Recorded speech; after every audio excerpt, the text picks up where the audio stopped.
Yes, guys, big up to everybody that's locked in. Hope everybody's been enjoying the international break and the little break from Chelsea Football Club. Mentally, I feel a lot calmer, feel a lot more relaxed. I don't feel like I'm going to be screaming into a camera for the first time in ages. Although we do have news to get into, and it's not all great news. In fact, I don't think there is any great news, but there is news to talk about. So we're going to delve into the latest. First off, I want candle emojis in the chat immediately for Romeo Lavia. Even my thing bottled it. But hey, here's what it is. But yeah, candle emojis in the chat for Romeo Lavia because we will not be seeing him again until the end of the season. We're going to touch on that saga. We're going to touch on Lukaku's comments. Also talk about Conor Gallagher a little bit before we end the video. But before we start, we do have to shout out the sponsors. As always, big up to Match Bingo. This is bingo with a twist. Instead of numbers, you are betting on fouls, goals, offsides, and other big moments on the pitch during the game.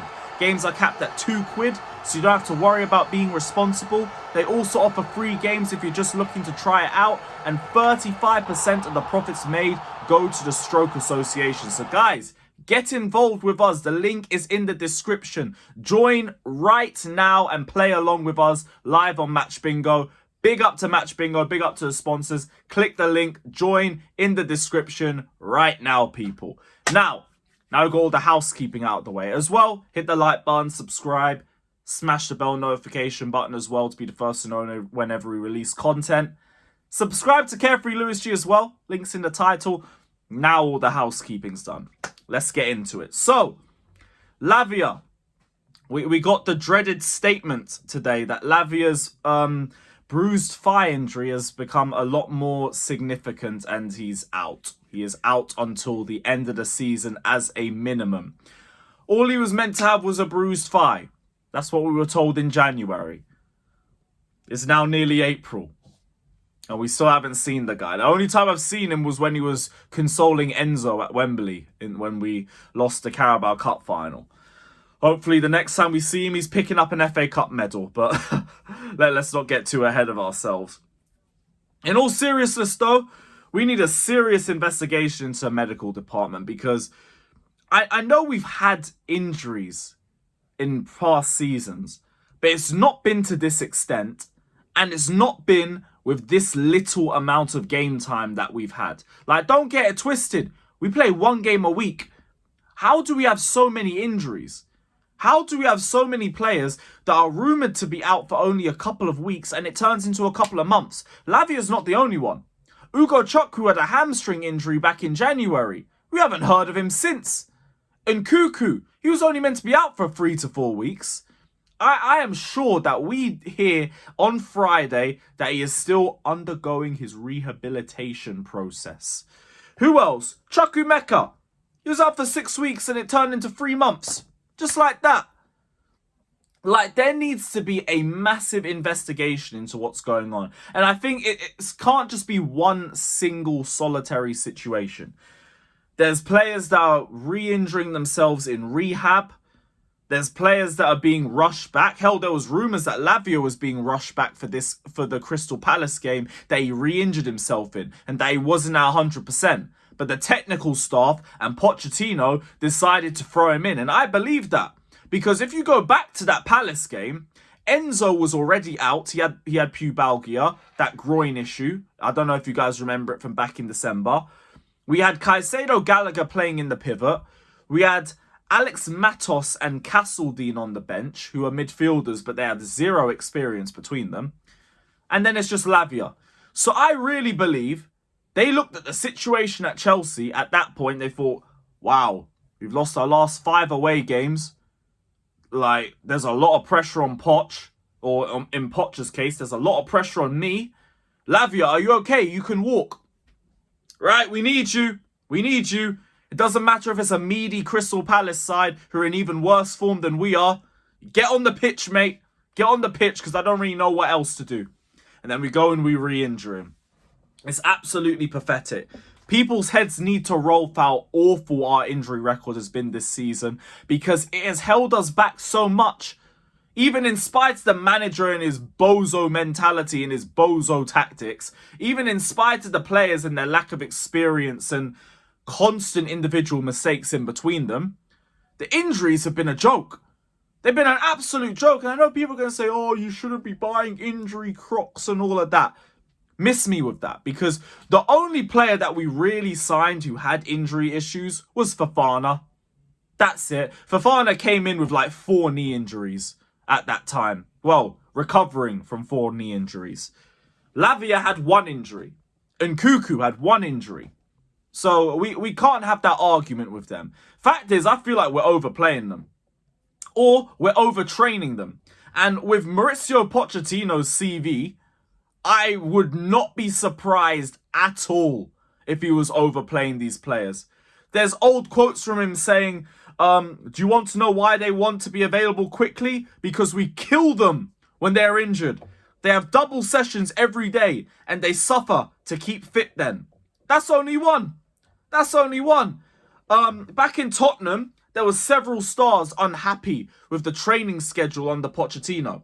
There was quotes from Ricky Lambert in his time at Southampton talking about how he went to Poch and said they were running. He was running the players into the ground after match days and he needed them to slow down. So Pochettino said, okay, and then gave them double the amount of running for the next week. Double that. And that's on BBC as well, so you can check that. Another quote, he does change the training routine. He did it when he came to Spurs. Some of our players, we did struggle at the beginning because it was a completely different load, and maybe that's playing a part. Another one saying we play 11 versus 11 on Wednesdays, and the players would joke, bloody hell, we're playing 2 games a week. I think that was Ben Davis. Morgan Schneiderlin, from his time at Southampton, said, one session went on for an hour and 15 minutes. A continuous half.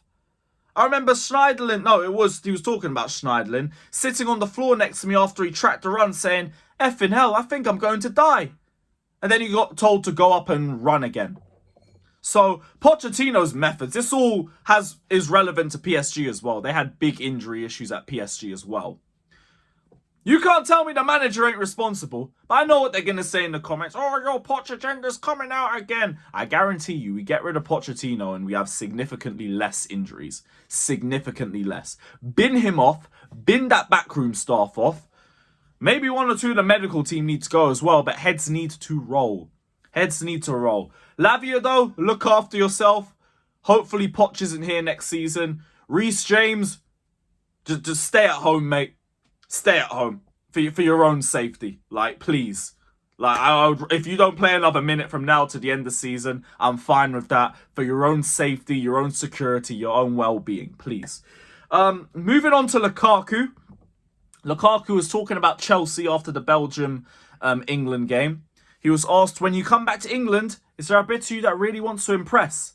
And he said, I don't know. You have to ask Chelsea, and then mumbled a little bit. Now, I know a lot of people have been talking about this and trying to figure out what he meant by it. I think he's trying to keep his options open. Because he could stay at Roma if they can afford him, if they can afford the release clause. If not, he has spoken highly of the Saudi League. That could be potential there. Or he could keep his wages and try to make things work at Chelsea. Now, for me, I know I did the R9 prop years ago, and I'm yet again making another apology to Ronaldo Nazario. I am sorry for the disrespect. But if we don't get any of our striker options, we might have to bite the bullet. We might have to. I'm being real. We need a bagsman. We need a striker. We can all agree on that. Jackson's improved a lot this season, but like, if we're getting back into Europe as well, we're going to need a little bit more. So I would rather go for any of our other available options. Osimhen, I've been saying, throw Lukaku to Napoli for all I care and put us number 1 in the pecking order for Osimhen. Tony, I mean, Arsenal apparently have pulled out of the Tony links, so that might be there too. Gyökeres, we're not interested in. What is that ad break? Get rid of that, sorry. But, yeah. Gyökeres, there's no interest with him from Chelsea. Fabrizio said that back in March. Other than that, like, if we don't get any of our available options, we might have to bring Lukaku back. My only thing with him is he has to be invested. He has to be committed and he has to want to make things work with Chelsea. If that's the case, I'll bite the bullet, but like, I ain't going to be loyal to him. Not at all. You're here to bang goals for me and nothing else. And if you don't bang goals for me, I don't want to see you on that football pitch. At all. At all. And you have to hit the ground running just for your own sake with the Chelsea fans. If you come in and immediately start dropping 4 out of 10s, it is long for you. And it's long for us because as soon as the fans turn on Lukaku, he's going to lose his head. The same way he always does. And then I think it's already lost. It's delicate. It's very delicate if Lukaku joins. I would only want him back if there is no other available options. Other than that, nope. Nope, don't bring him back at all. But let me know your thoughts. Would you guys want Lukaku to return if there was no other options? Like, forget if there's Tony or Osimhen, get rid. Get rid. In the words of Ligana, in La Basura and all of that. But if there's no other options, let me know what you guys are saying. Last point on Conor Gallagher. Sources at rival Premier League clubs are telling us that Chelsea are actively trying to sell their academy graduate Conor Gallagher this summer. With 12 months left to run on his contract and any fee booked as pure profit in an FFP world. Which kind of explains why there's been no breakthrough in this contract. It's either that or the duration of the contract is the problem. Now, to back Conor Gallagher, if he's asking for like a 2-year extension on like 120k a week, I have no problems with him getting that. He'd be a decent squad player, suit you in certain types of games where you don't have a lot of possession. But he's also not really worth crying about. I've seen those guys putting up, if we sell Conor, we riot shirts. Give me a break, please. Like, come on. Like, he's not worth crying about like that. Like, if I see a Gallagher protest, I'm going to be on the other side of the bridge protesting to sell Gallagher just to mock it. Because that's embarrassing. That's absolutely embarrassing. But in terms of Gallagher, I don't mind whether he stays. I don't mind whether he goes. It is what it is. But you got to remember, we do need to sell players to try and keep up with FFP. Like, ignore all the BS about Chelsea might get relegated if they don't reach FFP. It's not happening. We are not getting relegated. At the most, we might get a transfer ban or a points deduction, and we can appeal that crap anyway. All we really need to do is sell a few players by June 30th. And guys, do you not remember last summer? We got rid of like 5 players in the same day once. Like, I believe we can do that. So, don't worry about it. But Gallagher might have to be one of those players that we need to get rid of. And if that's the case, peace. It's been real. We'll always remember them goals against Crystal Palace and all of that, but someone has to go. And you are not Reece James. So you're not the guy I'm saying we have to keep at all costs. But let me know your thoughts down in the comment section below. Big up to everybody that's locked in. Like, subscribe, all of that crap. And yeah, it's good to be back. Take care and up the Chelsea. Poch out.